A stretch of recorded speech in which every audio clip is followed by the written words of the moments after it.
तस्मै श्री गुरवे नमः।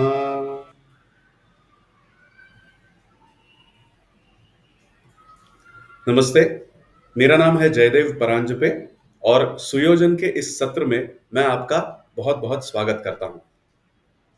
साथियों, पिछली बार हमने देखा कि ये करंट स्टेट यानी सद्य स्थिति या एज इज जिसे कहते हैं, ये किस प्रकार की थी, कैसा फ्लो था।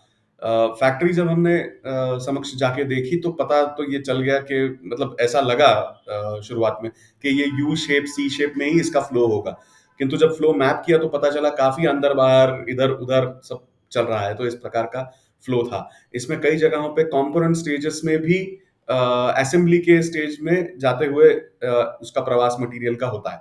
तो दोनों स्टेजेस अलग नहीं की गई हैं, ये भी पता चल गया।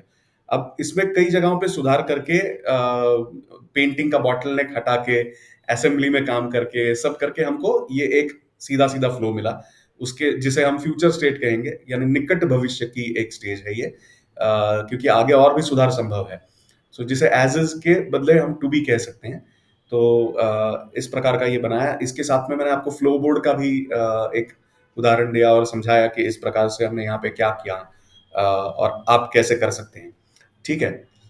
किंतु अभी जो हमारा प्रश्न था कि असेंबली का हमने क्या किया, और जो विषय आप थंबनेल पे भी देख रहे हैं कि सेल्यूलर प्रोडक्शन, एक हमने देखा कि इस समस्या का समाधान है।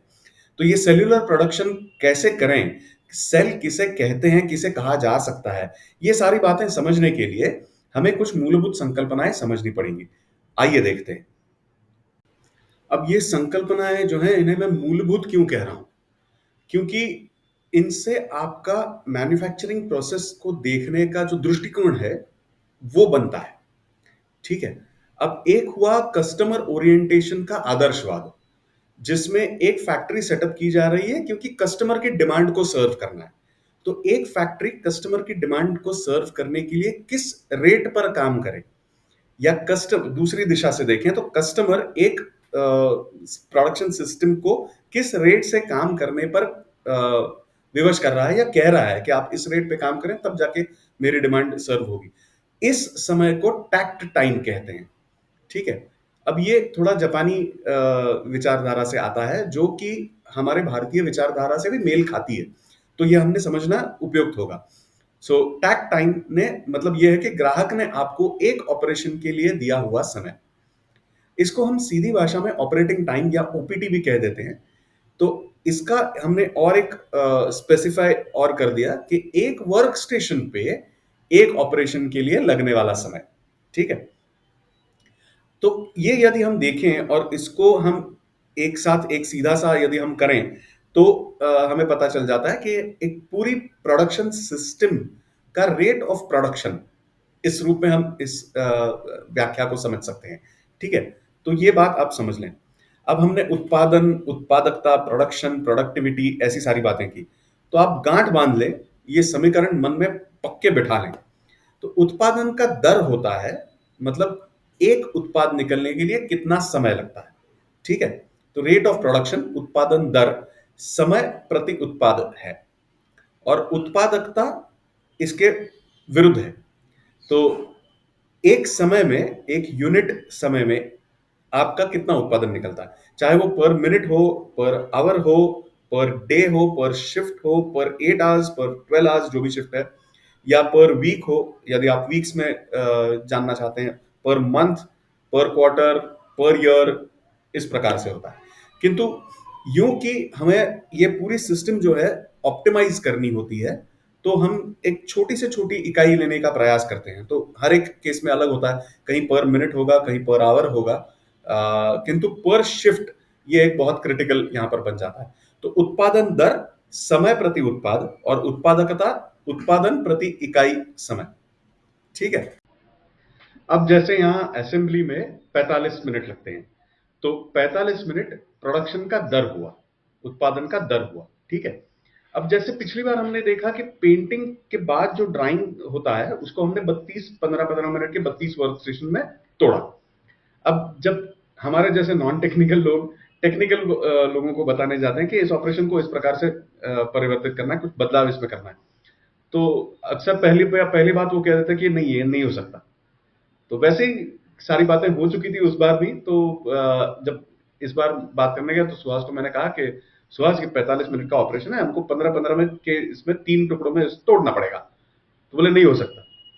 तो मैंने बोला सुहास सुहास मस्ती नहीं करना। तो बोले नहीं नहीं, मैं आपकी बात समझ रहा हूँ कि ये कैसे करना है, मुझे समझ आ गया, ये तोड़ना तो है, किंतु इसमें क्या है, ये 30 मिनट और 15 मिनट ऐसे 2 टुकड़े हो सकते हैं, ना कि 15-15 के 3। अच्छा, ऐसा क्यों है? 30 मिनट में क्या ऐसा खास होता है?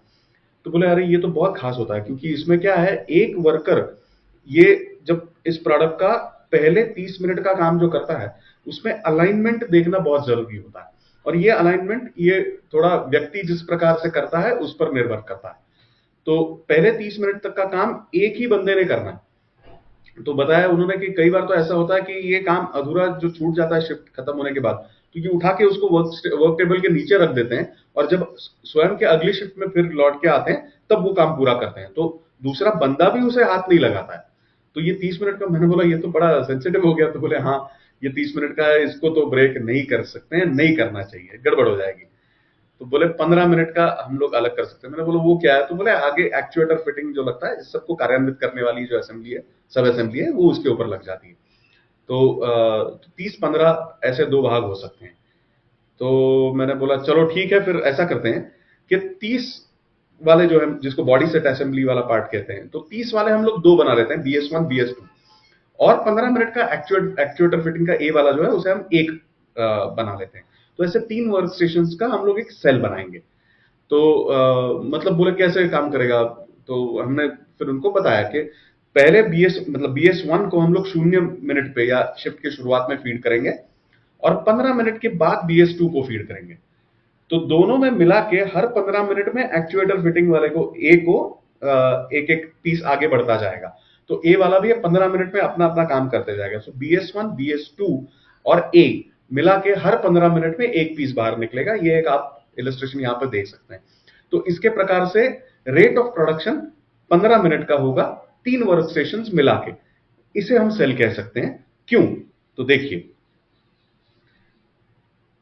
तो ये 3 वर्क स्टेशन हुए, body set assembly, actuator mounting और बॉडी सेट असेंबली, ऐसे 3 ये वर्क स्टेशन हुए। इसको 30 मिनट लगते हैं, इसको 15 मिनट लगते हैं, इसको 30 मिनट लगते हैं। अब देखिए, पहले 30 मिनट के बाद यहां पर आ गया, और 15 मिनट के बाद निकल गया, तब तक इसका भी काम होके यहां से भी आया और फिर आगे निकल गया। तो इस प्रकार से यहां पर काम चलता है। इसे हम कहेंगे असेंबली सेल। ठीक है। अब जिसे हम टैक टाइम कह रहे थे, उस टैक टाइम के अंतराल में एक इक्विवेलेंट प्रोडक्ट का सेलेबल यूनिट जहां बाहर निकलता है, उसे हम सेल कह सकते हैं। नहीं तो क्या एक worker multiple work station operate करता है, या एक वर्क स्टेशन पे मल्टीपल यूनिट्स का बैच होता है, इस प्रकार के ऑपरेशन जो उसे सेल नहीं कहा जा सकता। सेल का संबंध टैक टाइम में एक इक्विवेलेंट सेलेबल यूनिट बाहर निकलने से होता है। ठीक है, बात पक्की हो गई। चलिए अब आगे चलते हैं। अब यहां पर क्या हुआ, हमने असेंबली का तो काम कर दिया, सेल तो बना लिया। अब वहां पे हमने किया था ऑपरेशन तोड़ो, और यहां पे एक्सेसरीज सेल में हमें करना पड़ा था ऑपरेशन जोड़ो। इसका कारण यह है क्योंकि एक्सेसरीज फिटिंग और कैलिब्रेशन में ये होता है कि कुछ ऑपरेशंस 5 मिनट के हैं, कुछ 7 मिनट के हैं, कुछ एक मिनट और 45 सेकंड लगते हैं जिसमें। अब मान लीजिए कोई आउटलेट दिया हुआ, उसमें कैप लगाना हो, वायर 2 जगह पे फिटिंग करना हो, 2 वायर्स कनेक्टर से जोड़ के फिर फिट करना हो, या ऐसे ऐसे सारे ऑपरेशन होते हैं। कहीं एक एक्स्ट्रा वॉशर दे दिया रबर का, इस प्रकार के ऑपरेशन होते हैं। कैलिब्रेशन में उसको कुछ पानी वानी फिल करके कुछ करके फिर उसको चेक करना पड़ता है 2-4 बार। तो इस प्रकार का होता है, उसमें कुछ 7-8 मिनट लग जाते हैं। तो पहले क्या था, 45 मिनट जब हाथ में थे, तो कुछ गिने चुने 2-3 वर्कर्स जो हैं, वो ये काम कर लेते थे सीक्वेंशियल तरीके से, एक के बाद एक करके। अब यहां पर वर्कर्स की संख्या वैसे आवश्यकता से कम थी, यदि हम 15 मिनट की सोचें तो। किंतु वहां पर क्या हुआ था असेंबली में, हमने तो बोला कि 3 वर्कर्स हैं, 2 और चलो बना लिए, और कस्टमाइज प्रोडक्ट्स के लिए 5 वर्कर्स वहां से फ्री हो गए। आवश्यकता ही नहीं थी, क्योंकि वहां पे 10 सदक छोड़े थे उन्होंने। तो उनको हम यहां ले आए 5 वर्कर्स को, और मल्टीपल वर्कर्स, एक मतलब जहां पे एक प्रोडक्ट रखा हुआ है जिसके ऊपर काम चल रहा है, तो अलग अलग दिशाओं से काम चल रहा है, मल्टीपल वर्कर्स उसके ऊपर काम कर रहे हैं, और मल्टीपल वर्क स्टेशन बनाए हुए हैं। तो ये वर्कर्स यहां पर एब्जॉर्ब कर दिए गए, और वर्कर्स किस किस प्रकार से मूव हो के किस प्रकार का काम पूरा करेंगे। सो एक ही साथ एक प्रोडक्ट पे बहुत सारे काम हो रहे हैं। और ऐसे करके ये ऑपरेशंस जोड़ के वर्कर्स का पूरा प्रोफाइल बना के हमने 15 मिनट में ये काम भी पूरा कर लिया। तो यहां पे वर्क स्टेशन देखा जाए तो एक ही है, किंतु ऑपरेटर अनेक हैं और उनका समय के हिसाब से प्रोफाइल बना हुआ है। किंतु एक टैक टाइम में एक सेलेबल यूनिट इक्विवेलेंट प्रोडक्ट का बाहर निकलता है। तो ये भी एक प्रकार है सेल का। तो दो अलग अलग प्रकार, एक प्रकार से कुछ हद तक विरुद्ध एक दूसरे के, मैं कहूंगा, जो हैं सेल के, वो हम यहां पर देख सकते हैं। तो ये इस प्रकार से एक्सेसरीज सेल बना है। तो इन दोनों प्रकारों को आप सरलता से स्मरण रख सकते हैं। एक होता है तोड़ो सेल और दूसरा होता है जोड़ो सेल, है ना। अब तक अभी हमने बहुत बार उल्लेख किया पेसमेकर शब्द का, इस संकल्पना का। तो अगली बार हम देखेंगे प्रोसेस के हार्ट में पेसमेकर। इस विषय पर सार्वजनिक स्तर पर अधिक विस्तृत और व्यापक चर्चा हो, ऐसा प्रतीत हुआ, इसीलिए मैं इस YouTube चैनल का प्रयोग कर रहा हूं।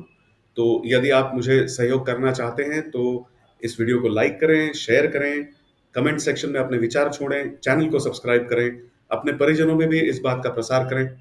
इसके अतिरिक्त आप मुझसे मेरे अन्य सोशल मीडिया हैंडल्स पर भी जुड़ सकते हैं और अगले आने वाले सत्र से पहले पहले आप हमसे इस व्हाट्सएप नंबर पर संवाद कर सकते हैं, अपने प्रश्न पूछ सकते हैं, सुझाव दे सकते हैं और विचार भी रख सकते हैं। मैं आपसे आग्रह करूंगा कि संवाद करें और स्मरण रहे, अपने विवेक को सदा जागृत रखें, क्योंकि अंतिम गुरु मंत्र तो एक ही है, आपो दीपो भव। बहुत बहुत धन्यवाद।